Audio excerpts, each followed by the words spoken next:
வணிகர்களை பாதுகாக்க மத்திய அரசும் மாநில அரசும் சிறப்பு சட்டத்தை இயற்ற வேண்டும் என தமிழ்நாடு வணிகர் சங்க பேரமைப்பு மாநில தலைவர் விக்ரம் ராஜா வலியுறுத்தியுள்ளார். கரூர் மதுரை தேசிய நெடுஞ்சாலையில் அமைந்துள்ள வணிக வளாகத்தில் உள்ள கரூர் மாவட்ட நெல் அரிசி மொத்த வியாபாரிகள் சங்க கட்டிடத்தில் தமிழ்நாடு வணிகர் சங்க கட்டிடத்தின் பேரமைப்பு மாநில தலைவர் விக்ரம் ராஜா வணிகர் சங்க கொடியை ஏற்றி வைத்து நெல் மற்றும் அரிசி மொத்த வியாபாரிகள் சங்க நிகழ்ச்சியில் பங்கேற்றார். இதில் கரூர் மாவட்ட வர்த்தக மற்றும் தொழில் கழக மாவட்ட செயலாளர் வெங்கட்ராமன் உள்ளிட்ட பலர் பங்கேற்றனர். அதனைத் தொடர்ந்து செய்தியாளர்களை சந்தித்து பேசிய விக்ரமராஜா, இந்தியா முழுவதும் சாமானிய வணிகர்களை அச்சுறுத்திக் கொண்டுள்ள கார்ப்பரேட் நிறுவனங்கள் மற்றும் ஆன்லைன் வர்த்தக நிறுவனங்களால் அடுத்த 5 ஆண்டுகளில் தமிழகத்தில் மட்டும் 10 லட்சம் வியாபாரிகள் காணாமல் போகும் அவலம் ஏற்படும் என்றும், எனவே வணிகர்களை பாதுகாக்க மத்திய அரசும் மாநில அரசும் சிறப்பு சட்டத்தை இயற்ற வேண்டும் என்று வலியுறுத்தி பேசினார். தமிழகம் மட்டுமல்ல, இந்தியா முழுவதுமே சாமானிய வணிகர்களுக்கு அச்சுறுத்திக் கொண்டிருக்கிறது கார்ப்பரேட் நிறுவனங்கள், அதே போன்று ஆன்லைன் வர்த்தக நிறுவனங்கள். இதனால் வருகின்ற 5 ஆண்டுகளில் தமிழகத்தில் மட்டும் 10 லட்சம் சாமானிய வியாபாரிகள் காணாமல் போகக்கூடிய அவலம் ஏற்பட்டுவிடும். இதே போன்று ஒரு சிறப்பு சட்டத்தை மத்திய அரசும் மாநில அரசும் சாமானிய வணிகர்களை பாதுகாப்பதற்கு இயற்றி தரப்பட வேண்டும் என்ற கோரிக்கையும் வலியுறுத்துகிறோம். அதே போன்று தமிழகம் முழுவதும் உள்ளாட்சி நகராட்சி கடைகளில் மார்க்கெட்டை இடித்து புதுப்பித்த நேரத்தில் மீண்டும் அதே குடியிருந்த வியாபாரிகளுக்கு இந்திய நியாயமான வாடகை வீதத்துக்கு தரப்பட வேண்டும் என்பதை மாண்புமிகு உள்ளாட்சித்துறை அமைச்சர் மரியாதைக்குரிய அந்த நேரு அவர்களை சந்தித்து நாங்கள் மனு கொடுத்திருக்கிறோம்.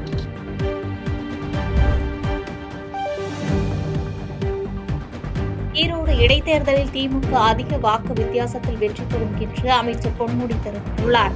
விழுப்புரத்தில் வருகின்ற 27, 28 ஆகிய தேதிகளில் தமிழக முதலமைச்சர் மு.க.ஸ்டாலின் வருகை புரிந்து அரசு நிகழ்ச்சிகளில் கலந்து கொள்ள இருக்கும் நிலையில் அதற்கான மேடை அமைக்கும் பணி நடைபெற்று வருகிறது. இதனை அமைச்சர் பொன்முடி பார்வையிட்டு செய்தியாளர்களை சந்தித்து விளக்கியளித்தார். அப்போது பேசிய அவர், ஈரோடு இடைத்தேர்தலில் திமுக அமோக வெற்றி பெறும் என்று தெரிந்த அதிமுக, பாஜக போன்ற கட்சிகள் போட்டியிடவில்லை என்று விமர்சித்து பேசினார். மேலும் தொடர்ந்து பேசிய அவர், ஐஐடி இயக்குநர் காமக்கோடி மாட்டுக்கோமியம் குடித்தால் நோய் குணமாகும் என்று சொல்வது இயற்கைக்கு எதிரானது. இதுபோன்ற நிலையில் உள்ள ஒரு அதிகாரி இப்படி பேசுவது வியப்பை ஏற்படுத்தி வருவதாக காட்டமாக கூறினார். சொல்லியிருப்பதைப் போல தமிழகத்து மக்கள் அனைவரும் இந்த திராவிட முன்னேற்றக் கழக திராவிட மாடல் ஆட்சி நடத்துகிற தலைவருக்கு தளபதிக்கு ஆதரவாக இருக்கிறார்கள் என்பது தெரிந்துதான் எதிர்க்கட்சிகள் எல்லாம் ஒதுங்கிவிட்டன. அவர்கள் இன்று அதிமுகவாக இருந்தாலும் பிஜேபியாக இருந்தாலும் அனைத்து கட்சிகளுமே இந்த தேர்தலிலே போட்டியிட தயங்குவதனுடைய நோக்கமே திராவிட முன்னேற்றக் கழகம் மிகப்பெரிய வாக்குகள் வித்தியாசத்தில் வெற்றி பெறும் என்பதுதான். அங்கே நிற்பவர் கட்சி என்று சொல்லிக் கொண்டிருக்கிற ஒருவர் தான். அதுவும் பெரியாரை பற்றிய பிஜேபியினுடைய அடியாளாக இருந்து அவரை பற்றியே விமர்சனம் செய்துவிட்டு அந்த தொகுதியிலே ஒரு வேட்பாளரை நிறுத்தி வைக்கிறார் என்று சொன்னால் அவருக்கு அந்த பெரியார் மண், அந்த மண்ணிலே அவருக்கு ஏதாவது டெபாசிட் கூட கிடைக்காத அளவிற்கு நிச்சயமாக அந்த ஈரோடு தொகுதி வாக்காளர் பெருமக்கள் நிச்சயமாக திராவிட முன்னேற்றக் கழகத்தினுடைய வேட்பாளருக்கு மிகப்பெரிய வெற்றியை தருவார்கள் என்பதிலே எந்த வேறுபட்ட கருத்தும் இல்லை.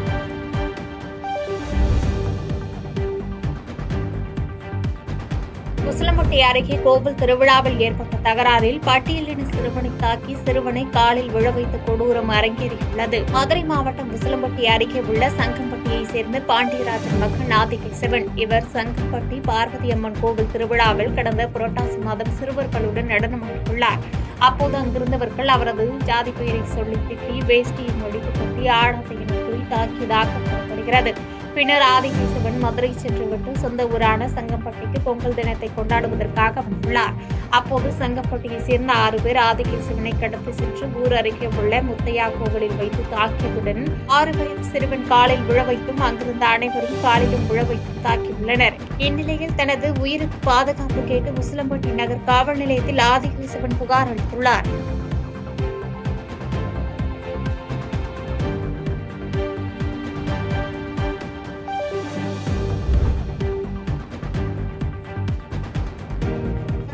மீட்க மத்திய அரசுக்கு கோரிக்கை வைத்து வருவதாக மதுரை ஆதீனம் தெரிவித்துள்ளார்.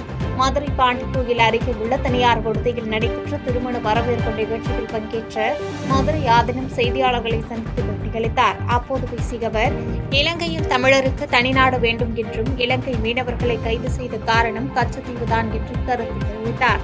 மேலும் கச்சத்தீவை மீட்பதற்கு பிரதமரிடம் கோரிக்கை வைத்து வருவதாக கூறினார். நம்முடைய தமிழர்களை கொண்டுட்டாங்க, கொன்னது ராஜீவ்காந்தி அரசு.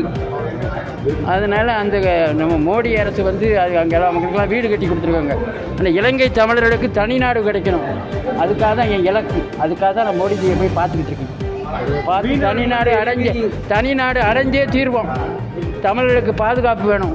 நம்ம மீனவர்கள்லாம் இப்படி போனதுக்கு காரணமே இந்திரா காந்தி தான் தூக்கி எடுத்து கச்சத்தீவை கொடுத்துருது. கச்சத்தீவை மீட்போம், தமிழர்களுக்கு பாதுகாப்பு கொடுப்போம்.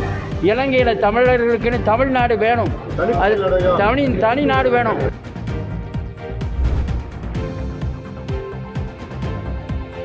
திமுக ஆட்சி காலத்தில் நாள் ஒன்றுக்கு 13 பெண்கள் பாதிக்கப்படுவதாக அதிமுக கொள்கை பரப்பு இணை செயலாளர் நடிகை விந்தியா கடுமையாக விமர்சித்துள்ளார்.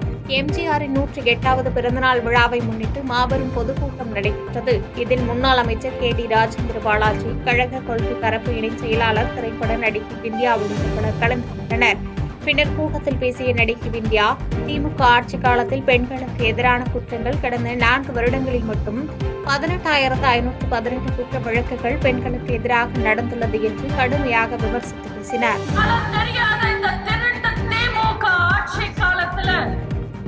பெண்களுக்கு எதிரான குற்றங்கள் போக்சோ கேஸ் எத்தனைன்னு தெரியுமா?